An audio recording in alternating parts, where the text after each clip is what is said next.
Stel jou 'n wêreld voor waar arbeidsgeskille gladweg opgelos word.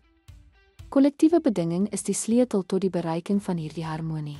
Dit bemagtig partye om terme te onderhandel, wat billike behandeling en wederwysige respek in die werkplek verseker. Wanneer 'n mens te doen kry met 'n stel feite rakende kollektiewe bedingingskwessies, is dit nodig om te bepaal of die betrokke partye die reg het om te beding of 'n plig om te beding bestaan en of organisatoriese regte korrek vasgestel is. Mens moet ook die bedingingsvlak gesentraliseerd of gedesentraliseerd, die bestaan en toepaslikheid van kollektiewe ooreenkomste en die toepaslike geskilbeslegtingsmeganisme evalueer indien meningsverskille ontstaan.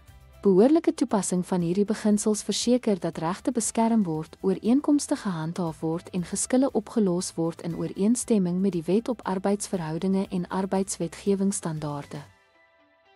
Ten slotte, deur die beginsels van kollektiewe bedinging op feitelike scenario's toe te pas, kan partye wettige onderhandelingspraktyke verseker, ooreenkomste afdwing en geskille effektief binne die arbeidsregraamwerk oplos. Dankie dat u by ons aangesluit het.